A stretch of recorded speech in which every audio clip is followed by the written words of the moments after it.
जुड़े हुए तमाम प्रिय भाई और बहनों को इस समय में मैं प्यार भरा नमस्कार और जय मसीह की कहता हूँ और आभारी हूँ कि आप परमेश्वर का वचन सुनने के लिए इस प्रकार इस प्लेटफॉर्म पर जुड़ पाए हैं। मैं परमेश्वर को धन्यवाद देता हूँ जो मुझे वचन में से बांटने के लिए अवसर दिया गया। हालांकि आप में से मैं छोटों में से भी छोटा हूँ, पर मुझ पर यह अनुग्रह हुआ कि परमेश्वर के वचन में से बांटने के लिए अवसर मुझे दिया गया। इसके लिए मैं परमेश्वर का आभार व्यक्त करते हुए रायसीनगर मसीह मंडली के प्राचीन और यहाँ के भाइयों का जो इस सभा में संचालन करते हैं, पीछे जिम्मेदारी संभालते हैं, धन्यवाद अर्पण करना चाहता हूँ। आज सुबह जब हम दोपहर के समय मनन कर रहे हैं, आइए हम पवित्र शास्त्र बाइबल में से नया नियम मत्ती रचित सुसमाचार उसका अध्याय 14 और उसके आयत 27 की ओर ध्यान को लेकर जाएंगे। मत्ती रचित सुसमाचार अध्याय 14 और उसका 27वां पद इस प्रकार कहता है, ऐसा लिखा है, तब यीशु ने तुरंत उनसे बातें की और कहा, ढाढ़स बांधो, मैं हूं, डरो मत। फिर से मैं इसे पढ़ना चाहता हूं। तब यीशु ने तुरंत उनसे बातें की और कहा, ढाढ़स बांधो, मैं हूं, डरो मत। पढ़े गए इस वचन पर और इसके सुने जाने पर परमेश्वर का अनुग्रह और आशीष हो। किसी भी युग, किसी भी समाज और हर एक जाति, भाषा और युग के लोगों के लिए जो हिम्मत प्रदान करने वाला एक पद ये है, मत्ती अध्याय 14 का 27 पद, जहां पर प्रभु यीशु मसीह के मुख से निकलने वाले शब्दों में जो सामर्थ्य है उसका बखान यहाँ पर लेखक, मानुषिक लेखक जिसे परमेश्वर ने चुना, मत्ती ने इसे लिखा है। यहाँ पर इस पद का संदर्भ क्या है? संदर्भ ये है कि चेले डरे हुए हैं। इसी अध्याय 14 के 26वें आयत के जब आखिरी भाग में आप देखेंगे तो वहां पर चेलों को डर के मारे चिल्लाते हुए आप देखेंगे। और वहां पर हुआ यूं है, संदर्भ यह है कि चेले डरे हुए हैं, चेले चिल्ला रहे हैं और सबसे अजीब दृश्य देख रहे हैं। जहां पर नाव खेना भी मुश्किल है, वहां पर कोई पानी पर चल रहा है। एक अजीब दृश्य देखा, चेले घबराए हुए हैं।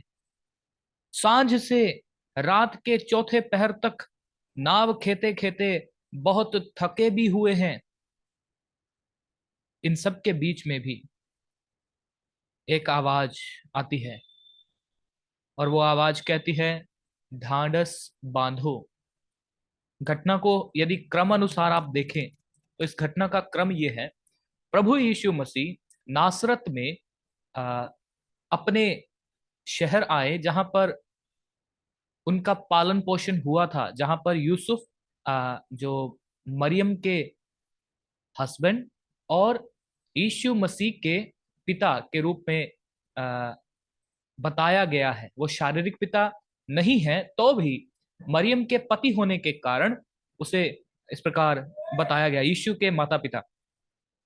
और यहाँ पर यूसुफ जो है उसके साथ रहकर नासरत में प्रभु ने अपने जीवन का जो समय काल था वहां पर बिताया। और सेवा से पहले जब वो बड़ाई के काम को कर रहे थे तो वहां पर यूसुफ के साथ उन्होंने हाथ बटाया। उसी नासरत नगर में सेवा का जो जो सुसमाचार प्रचार कार्य जिसे करने के लिए प्रभु ने भेजा था, अर्थात परमेश्वर आप मनुष्य रूप लेकर इस संसार में आए थे, छुटकारे के कार्य की घोषणा अपने नासरत नगर में करने के लिए जब आए और मंदिर में भाषण देने के पश्चात जब इस बात की पुष्टि प्रभु यीशु मसीह ने किया कि जो आने वाला मसीहा वो मैं ही हूं, अर्थात प्रभु ने यशायाह नबी की पुस्तक में से उस भाग को पढ़ा और कहा वो मैं ही हूं, तब वहां के जो मंदिर के सरदार और जो जो उस आराधनालय के सरदार थे उन्होंने विरोध किया। कहा, क्या तू मरियम का बेटा नहीं? क्या तू मसीह है? और इस प्रकार नासरत में प्रभु यीशु मसीह का अनादर हुआ। और इसके पश्चात प्रभु ने वहां से निकलकर एक सुनसान जगह जाना चाहा और वहां पर जब वो सुनसान जगह में पहुंचे तो प्रभु यीशु मसीह के वहां पहुंचने की खबर लोगों में पहले ही फैल चुकी थी, और इस कारण से लगभग 5,000 से ज्यादा संख्या के पुरुष वहां पर मौजूद थे। उनके साथ स्त्रियां भी थी और उनके साथ बच्चे भी थे। प्रभु यीशु मसीह ने वहां पर उन्हें संदेश सुनाया, वचन सुनाया, और उसके साथ ही साथ सांझ होने के कारण जब सूरज ढलने ही लगा था, तब प्रभु ने वहां पर उन लोगों को खाना खिलाकर तृप्त किया। 5,000 से ज्यादा पुरुषों को, 5,000 पुरुषों की संख्या लिखी है। उसके अलावा स्त्रियां भी थी, उसके अलावा बच्चे भी होंगे, ऐसा मैं विश्वास करता हूं। मतलब प्रभु ने 5 रोटी और 2 मछली से अद्भुत रीति से उनको खाना खिलाया। तत्पश्चात हुआ ऐसा कि जो भीड़ थी, उन्होंने ये मन में चाहत रखी कि हम इसे राजा होकर चुने। यीशु को उन्होंने राजा बनाना चाहा, और इसलिए प्रभु यीशु मसीह उस सुनसान जगह से निकलकर अकेले में चले गए। क्या हुआ?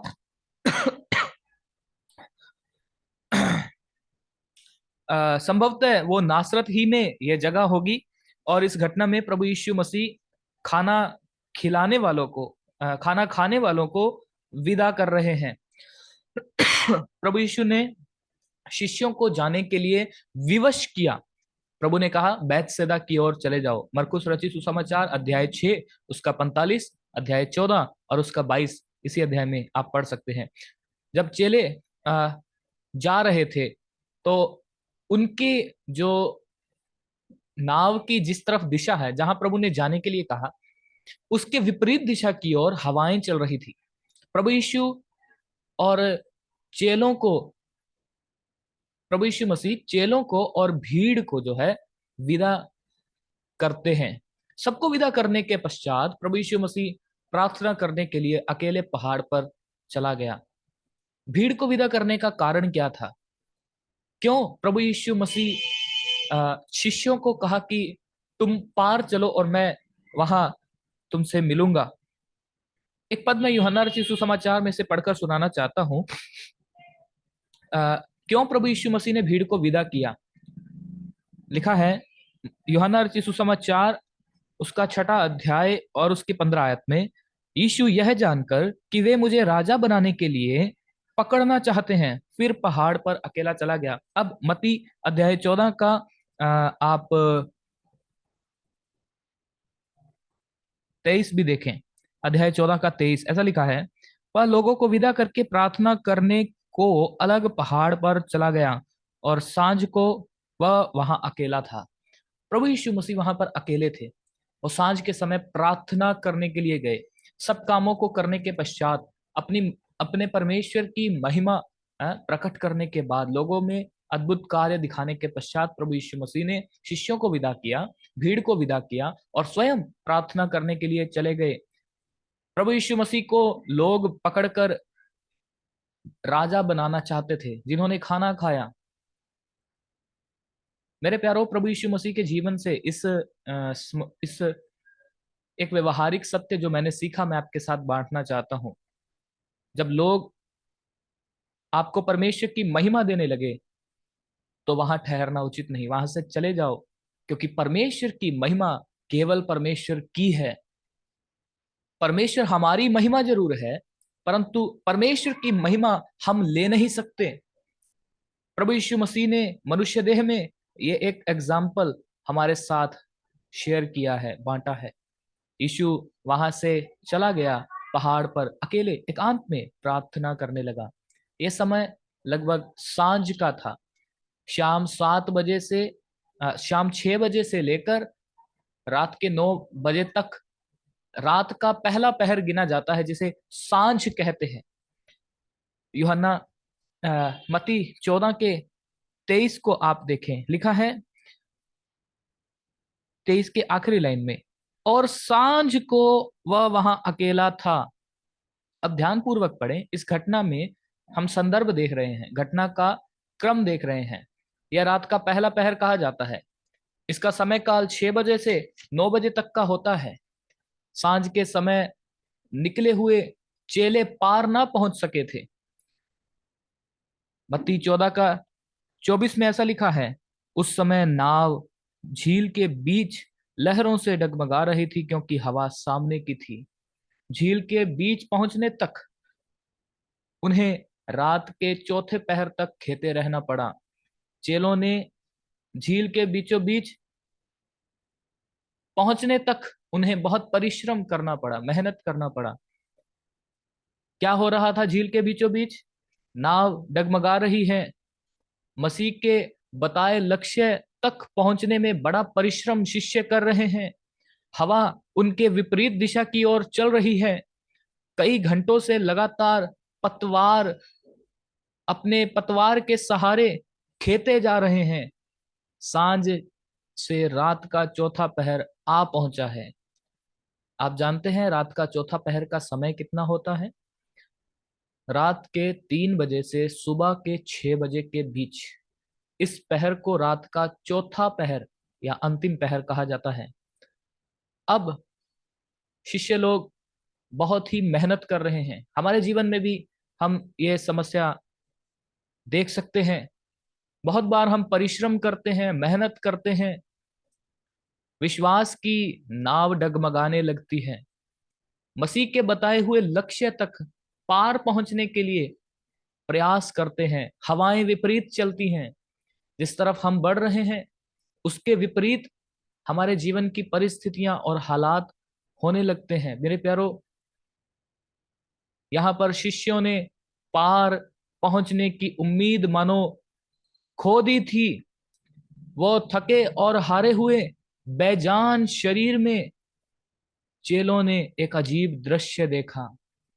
कई घंटों तक मेहनत, परिश्रम, लहरों के साथ हवा विपरीत होने के बावजूद नाव को पार लगाने की कोशिश में अपने शरीर का बल खो बैठे, उम्मीद खो बैठे, आशा चली गई, विश्वास में कमी आ गई। चेलों में से कभी किसी ने ऐसा दृश्य ना देखा था। यीशु मसीह झील पर चलते हुए उनके पास आया। जो पेशे से मछुआरे थे, जो रात और दिन झील में, समुद्रों में मछली पकड़ने के काम को करते थे, उन्होंने भी कभी ऐसा दृश्य ना देखा था कि कोई मनुष्य पानी पर चलकर उनके समीप आए। शिष्यों के बेजान शरीर थके होने पर भी सवालों की कड़ियां जुड़ने लगी। कोई मनुष्य पानी पर कैसे चल सकता है? सवालों के साथ साथ उनके मन में संदेह उत्पन्न होने लगे। परंतु प्रभु यीशु मसीह पानी पर चला। लिखा है 25 आयत, और यीशु रात के चौथे पहर झील पर चलते हुए उनके पास आया। सांझ को विदा किया, रात का चौथा पहर आ गया, तब भी झील पार कर नहीं सके, बीच में है। प्रभु यीशु मसीह पानी पर चलकर उनके पास आए। मालूम है प्रभु यीशु मसीह क्यों पानी पर चल सके? उसका कारण क्या है? उसका कारण यह है क्योंकि प्रभु यीशु मसीह, ध्यान से सुने, वो संपूर्ण ईश्वर है, संपूर्ण रीति से मनुष्य भी है। प्रभु यीशु मसीह सृष्टि करता है और इसीलिए सृष्टि पर प्रभु यीशु मसीह का अधिकार है। इस घटना में प्रभु यीशु मसीह चेलों को और उनके विश्वास की नींव को पक्की करना चाहते थे और इसलिए प्रभु ने कहा, तुम चलो, हम पार मिलेंगे। पहली बार मनुष्यों को या मनुष्य के पुत्र को मनुष्यों ने पानी पर चलते हुए देखा।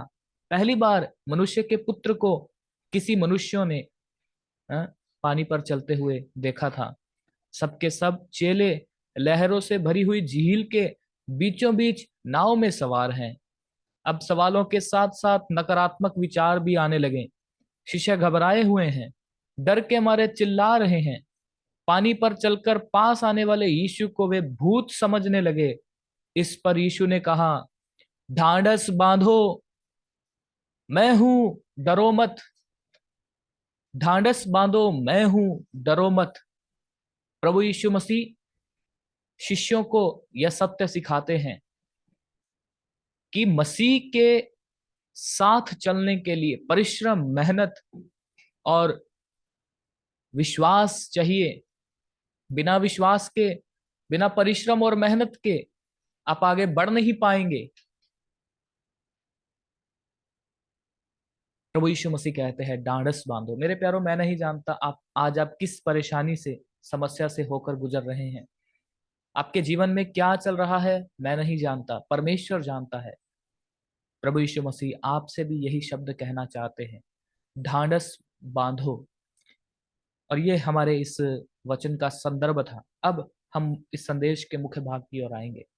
यहाँ पर 3 शब्द प्रभु यीशु मसीह ने कहा, ढाढ़स बांधो, मैं हूं, और डरो मत। प्रभु की इच्छा हुई तो आने वाले हम कई दिनों में इन 3 शब्दों पर विचार करेंगे। प्रभु हम पर अपना अनुग्रह करे। थके हारे चेलों के अविश्वासी मनों में, या फिर हम ऐसा कह सकते हैं जो अल्प विश्वास शिष्यों में आ गया था, उस अवस्था में भी प्रभु उनसे कहते हैं ढांढस बांधो। प्रभु ने उनका हियाव बंधाया जब वे निराशा में थे, जब वे पार पहुंचने की उम्मीद खो बैठे थे। शरीर एक सीमा पर जाकर शरीर जवाब देने लगता है। मेरे ख्याल से उनका शरीर भी जवाब दे रहा होगा, अब बस, अब मुझसे नहीं होगा, अब और पतवार नहीं चलाया जाएगा। हवा विपरीत दिशा में बह रही है, हम हवा के विपरीत चल नहीं सकते। तब प्रभु कहता है ढाढ़स बांधो। दूसरा कहा मैं हूं। प्रभु ने पहचान करवाया, मैं हूं परमेश्वर, मैं हूं तुम्हारा प्रभु, मैं हूं तुम्हारा छुड़ाने वाला, मैं हूं तुम्हारे संग, मैं हूं तुम्हारा सब कुछ, मैं हूं। प्रभु ने कहा। ये शब्द बड़ा ही सामर्थ्यशाली शब्द है। ये परमेश्वर का नाम है जो सबसे पहले परमेश्वर ने अपने लोगों पर प्रकट किया। मूसा से कहा मैं हूं। मूसा से परमेश्वर ने कहा फिरौन से जाकर कहना मैं हूं, जिसका नाम मैं हूं है, उसने मुझे भेजा। तीसरा प्रभु ने कहा डरो मत। प्रभु ने उन्हें विश्वास दिलाया। पहला हियाव बंधाया, दूसरा पहचान करवाया, तीसरा प्रभु ने उन्हें विश्वास पक्का किया, विश्वास दिलाया। मैं यहाँ पर संदेश को समाप्ति की ओर ले जाना चाहता हूँ। प्रभु यीशु कहते हैं जब नाव डगमगाने लगे ढांढस बांधो, जब हवा सामना करने लगे ढांढस बांधो, जब परिश्रम व्यर्थ लगने लगे ढांढस बांधो, जब लहरों का कोलाहल होवे ढांढस बांधो, जब कुछ भी ना सूझे तब ढांढस बांधो, जब सब कुछ असंभव लगे ढांढस बांधो, जब समस्या की घबराहट होवे ढांढस बांधो, जब डर लगे तब प्रभु कहता है ढांढस बांधो। शिष्य लोग डरे और घबराए और चिंता के मारे आश्चर्य के साथ यीशु को अपने पास पानी पर चलकर आते हुए देखकर चिल्लाने लगे यह भूत है, यह भूत है। प्रभु ने कहा तुरंत लिखा है। तब यीशु ने तुरंत उनसे बातें की और कहा ढाढ़स बांधो, मैं हूं, डरो मत। ढाढ़स बांधो, मैं हूं, डरो मत। संदेश क्या है? आज आप जिस भी अवस्था में हैं, प्रभु आपसे यह बात कहते हैं, हे मेरे बेटे, हे मेरी बेटी, चिंता मत कर, ढाढ़स बांध। हमसे एक साथ प्रभु कहते हैं ढाढ़स बांधो।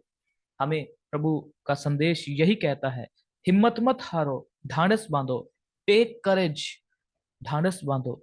आज का वचन हमें यही कहता है, हम अपने प्रभु में ढाढ़स बांधे। वो सृष्टि करता है, उसका अधिकार इस सृष्टि पर है। आप जानते हैं जब पतरस ने इस शब्द को सुना, तब पतरस ने कहा हे प्रभु यदि तू ही है तो कह दे कि मैं आऊं, आज्ञा दे। तब लिखा है इसके 29 आयत में लिखा है, 28 से मैं पढ़ना चाहता हूं।